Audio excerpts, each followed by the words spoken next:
तो hello guys, वापस आ गया हूँ मैं अपनी नई वीडियो के साथ। इतने दिन तक छुट्टी करने के लिए माफ कर देना। तो आज हम जिस एनिमे की बात करने वाले हैं उसको हम 2-3 एनिमे की कॉपी बोल सकते हैं, but trust me it definitely has a best plot ever.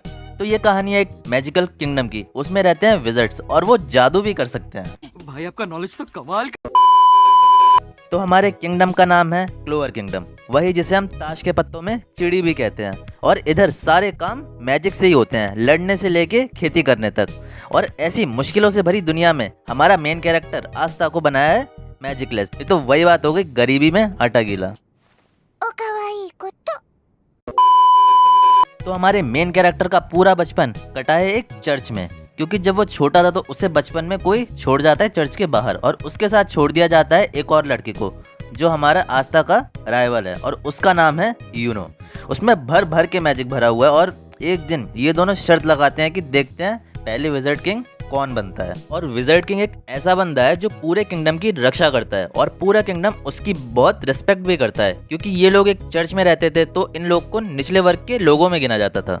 और क्लोवर किंगडम एक ऐसा किंगडम है जिसमें इस टाइप का भेदभाव बहुत ज्यादा चलता है, क्योंकि जो निचले वर्ग के लोग होते हैं उनके पास इतनी ज्यादा मैजिकल एबिलिटीज नहीं होती। फिर होते हैं रॉयल्स जिनके पास इमेंस अमाउंट ऑफ माना होती है, और उनका मैजिक भी काफी पावरफुल होता है।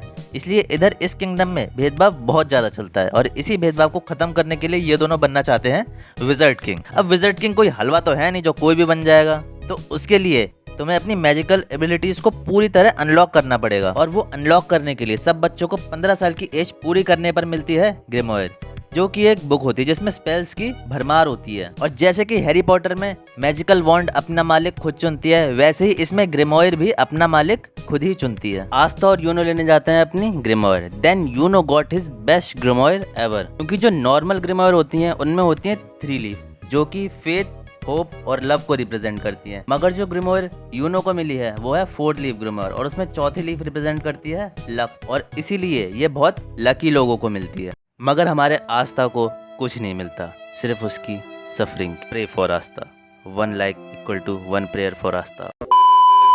मगर कुछ समय बाद पता नहीं कहाँ से उसको भी एक ग्रिमोयर मिलती है जिसमें होती है 5 लीव्स, और 5वीं लीफ रिप्रेजेंट करती है डेविल को।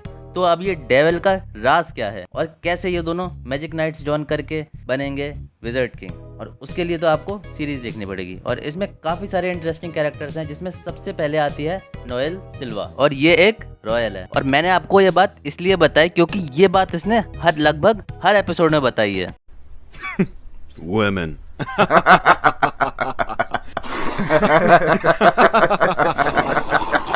तो अगला इंटरेस्टिंग कैरेक्टर है यामी सुकेहीरो, और ये बंदा पूरी सीरीज का सबसे बैडएस बंदा है, और ये एक डार्क मैजिक यूजर है। और इसके कुछ फेमस डायलॉग हैं।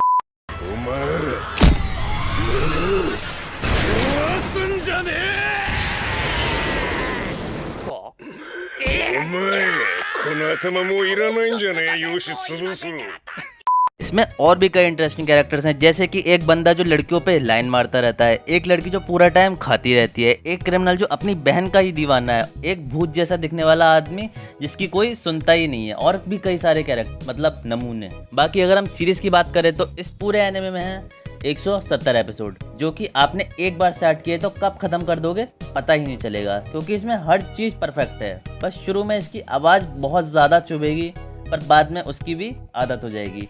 बात करें एनिमेशन की तो सीरीज के हिसाब से बेस्ट है, पर 170 एपिसोड के बाद भी इसकी स्टोरी खत्म नहीं हुई है, ये बस एक लंबे पॉज पे है।